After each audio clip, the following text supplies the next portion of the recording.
Bonjour, très chers compatriotes. Aujourd'hui, je veux vous aborder le problème du juridisme politique dans notre pays qui est à la base de personnalisation juridique de services publics de l'État. Nous sommes toujours dans le cadre de la révision constitutionnelle qui s'impose dans notre pays. Aujourd'hui, nous allons plus l'aborder du côté aspect finance, aspect moyen de l'État. L'État, je l'avais défini la fois passée, comme une population située sur un territoire national indépendant et souverain, géré par un pouvoir public qui organise la gestion de cette communauté nationale selon les règles, les principes de gestion édictés par la loi. Alors, la science des finances publiques nous dit que la loi, c'est le premier instrument de gestion de l'État. C'est grâce à la loi que l'État arrive à intervenir dans l'économie pour mettre de l'ordre, l'organisation et la discipline, et surtout pour gérer cette communauté nationale dans une logique de production publique, de cycle de production de l'État, qui l'État utilise le fisc pour avoir les moyens, et dès qu'il a les moyens, il les restitue dans l'économie à travers le budget de l'État. Voilà. Maintenant, dans notre pays, il y a une réalité qui est faite, que moi je qualifiais dans mon ouvrage le juridisme politique. Je présente que c'est le juridisme politique qui est à la base de la sous-comptabilisation de l'enveloppe budgétaire de l'État. C'est le juridisme politique qui est à la base de la soustraction irrégulière et illégale de certaines ressources de l'État au détriment du trésor public et du budget de l'État. C'est le juridisme politique qui fait en sorte que les gens puissent croire que la gestion de l'État est politique et juridique, alors qu'en réalité, la gestion est économique, administrative, financière et comptable. Donc la gestion de l'État ne peut pas être juridique, encore moins politique. Mais l'orientation d'une gestion économique est politique. Donc, politique ici est vue sous l'angle idée. Idée, projet de société, orientation qu'on veut donner à un État pour toujours dans l'objectif de 1. La réalisation de l'intérêt général, 2. La réalisation de la justice distributive du patrimoine collectif, et 3. La meilleure répartition du revenu national.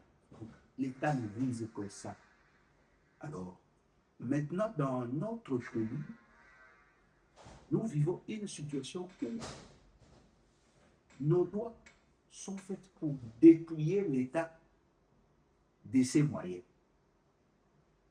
Donc, nos lois, les lois de la République, ont été faites toujours avec l'objectif de dépouiller l'État de ses moyens et ressources. La première loi qui pose problème, c'est, je vous avais dit que la Constitution. La Constitution, dans son article 9, d'abord dans son article 3, il dote les provinces de personnalités juridiques en violation des principes de l'unicité de l'État. Et dans son article 9, au lieu de confirmer ce qu'a dit la loi Bakajika. C'est la loi Bakajika, c'était une loi de 1966. La loi Bakajika dit que le sol et les sous-sols appartiennent à l'État. Et puis, il dit que seul l'État gère ses biens, ses ressources, ses biens. Seul l'État dispose de pouvoir de concession de son domaine. Mais ici, dans l'article 9 de la Constitution, on a soustrait cette disposition. On dit seulement, à l'article 9, l'État exerce une souveraineté permanente, notamment sur les sols, les sous-sols, les eaux, les forêts. Il n'exerce qu'une souveraineté permanente, mais ce n'est pas pour lui. Les biens, les sols et les sous-sols appartiennent aux prédateurs. Mais l'État n'exerce que la souveraineté sur le bien des autres. Ça, c'est une bonne façon d'anéantir la puissance publique de l'État et même le pouvoir économico-financier de l'État, cette disposition-là. Et plus grave, même depuis 1973, quand on avait fait le code foncier, il y a des dispositions qui sont présentées ici, à l'article 10, article 10, article 11 et article 12 de la loi foncière de 73, telle que modifiée en 80. On vous dit que tous les biens sont dans le commerce. Il dit le bien de l'État qui sont affectés à un usage ou à un service public sont hors commerce tant qu'ils ne sont pas régulièrement désaffectés. Tous les autres biens de l'État restent dans les commerces, sauf l'exception établie par la loi. Ça, c'est une disposition qui montre que, qui est contraire au principe de sol et le sous-sol appartient à l'État. Parce que si le sol et le sous-sol appartiennent à l'État, donc les biens de l'État sont d'abord des biens de l'État. C'est l'État qui a la possibilité de céder et de concéder ses biens, et non l'inverse. Mais cette loi a créé déjà à son temps des dispositions qui font en sorte qu'aujourd'hui, plusieurs personnes disposent de concessions de maisons, pratiquement des concessions de terres que personne ne peut avoir une même mise. Or, la loi veut que tous les biens de l'État puissent appartenir d'abord à l'État, et c'est l'État qui doit regarder dans quelles conditions il peut céder. Alors, s'il faut revenir sur l'aspect juridisme politique, les juridismes politiques, nous les définissons comme cette pratique que l'homme politique congolais utilise, le droit, pour chercher à dépouiller l'État de tous ses moyens, de toutes ses ressources et même de ses services publics. Ici, les services publics est toujours la vie de l'État. Comme je l'ai déjà défini sur un moment, la vie de l'État tourne autour des services publics. Qui dit service public, le service public est différent de l'entreprise publique. Donc, le service public, c'est l'État puissance publique. J'avais dit la fois passée que quand on parle de la province, on parle de la ville, on parle du territoire, on parle de groupement, on parle de secteur. Ce sont des services publics de l'État. Mais malheureusement, avec cette constitution, ils ont été dotés de personnalités juridiques. La conséquence négative de la dotation de la personnalité juridique d'un service public, c'est quoi?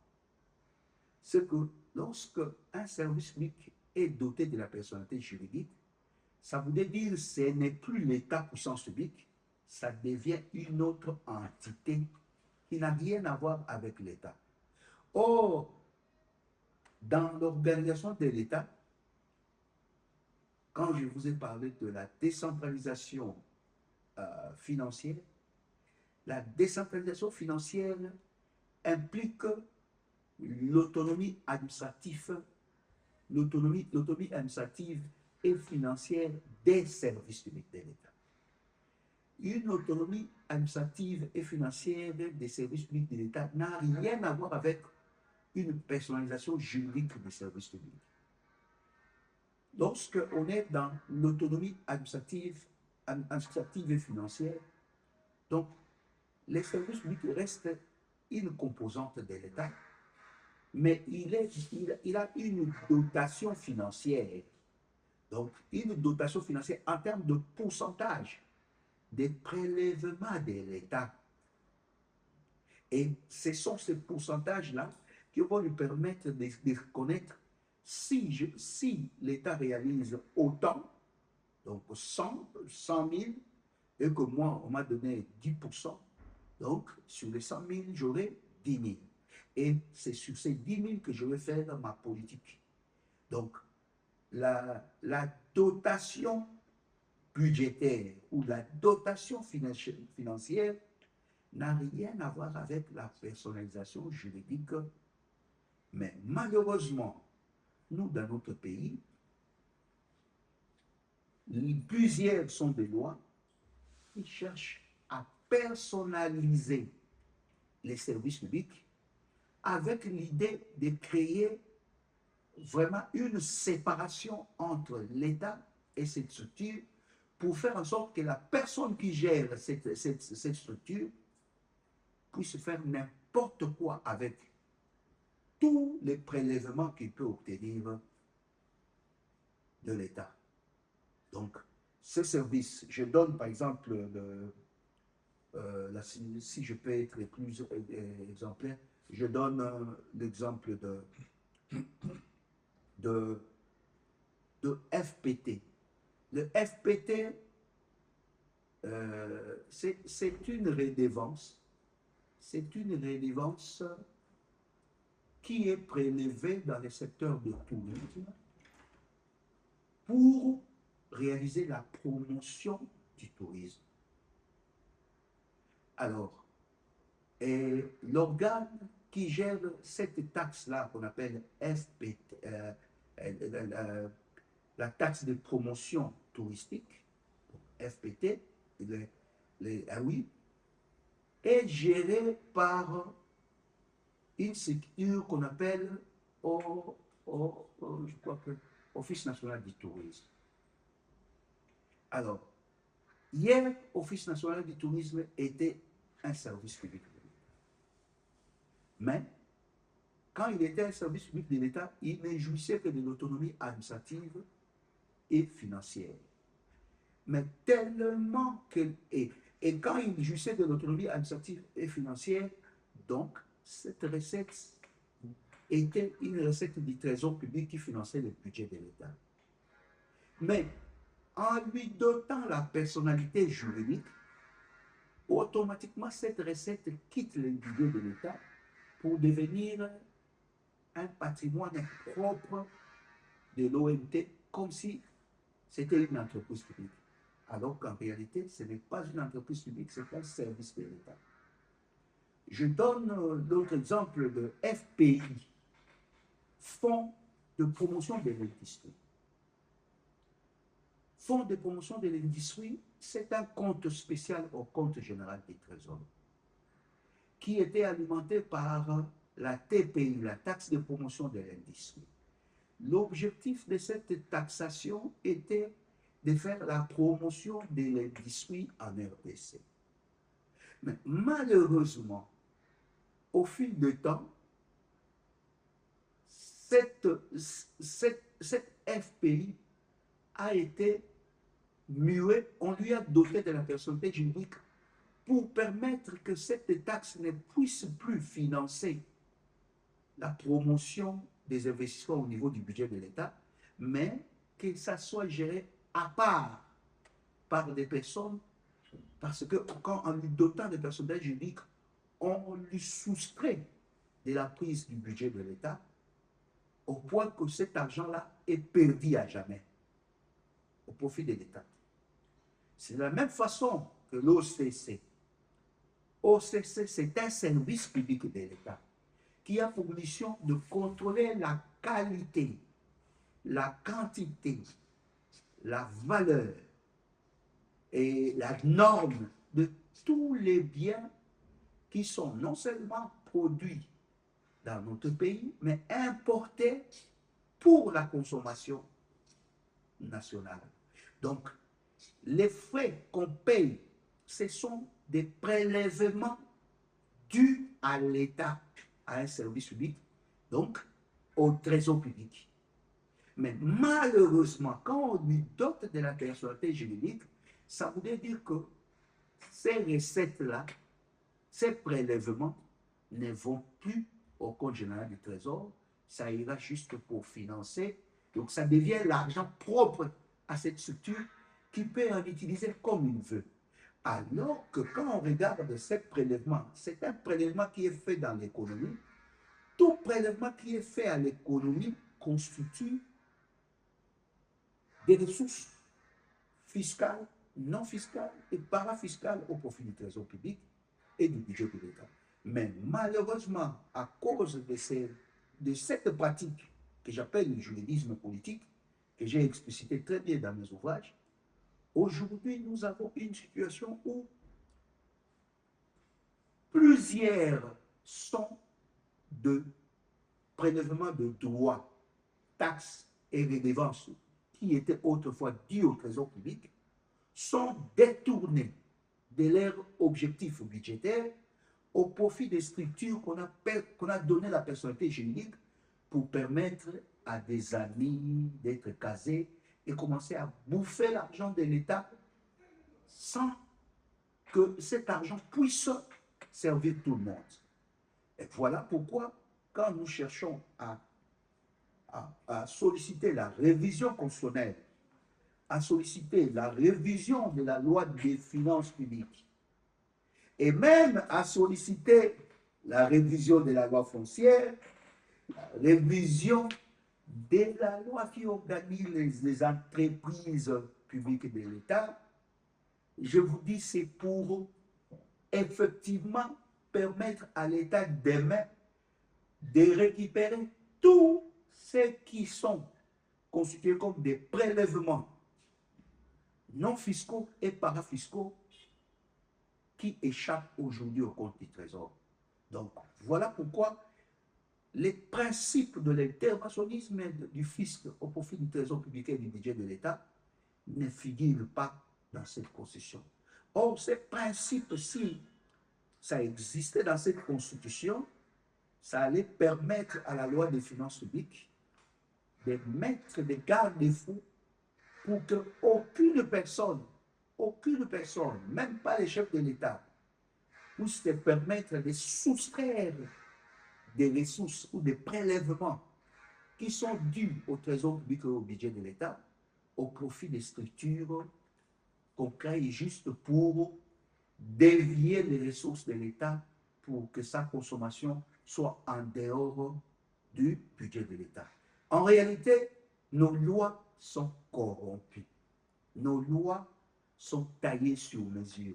Nos lois consacrent la corruption et les pays ne pourront jamais marcher si nous avons des lois qui consacrent la corruption, parce que si la majorité des ressources de l'État sont soustraites du budget de l'État, donc ça veut dire qu'il y a des structures extra-budgétaires qui pompent des ressources, donc des prélèvements sont faits dans l'économie, au lieu que nous arrivions à quantifier tous ces prélèvements au profit du trésor public et du budget de l'État, donc faire en sorte que l'État qui a ponctionné des ressources dans l'économie, qu'il puisse les restituer pour réaliser l'intérêt général, la justice distributive du patrimoine collectif et la meilleure répartition du revenu national. Ceci n'est pas le cas de notre pays parce que une grande portion des ressources sont soutirées grâce à la personnalisation juridique des services publics au profit des structures et des personnes qui en consomment comme ils veulent en violation de la loi. Pas en violation de la loi parce que la loi a déjà autorisé. Donc c'est une tricherie qui est déjà faite et que nous, en faisant le diagnostic des finances publiques depuis 1960, nous nous sommes rendus compte, dans cet ouvrage, nous avons fait le diagnostic des finances publiques depuis 1960. Ici, nous nous sommes rendus compte que l'État, tous les moyens de l'État ne sont pas canalisés au profit du trésor public et du budget de l'État. Et c'est comme ça que dans le second, nous avons proposé des réformes qui s'imposent pour corriger ce qui a été observé ici. Et dans le troisième ouvrage, nous avons proposé la révision de la Constitution actuelle qui est à la base du dérapage que nous sommes en train de déplorer. Donc, pour aujourd'hui, nous nous limitons à ça. Je vous dis merci.